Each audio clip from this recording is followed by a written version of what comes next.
తెల్లవారే వెలుగు రేఖలా పచ్చ పచ్చ పచ్చి మట్టి బొమ్మలా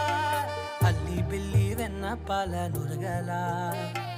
అచ్చ తెలుగు ఇంటి పూల కొమ్మలా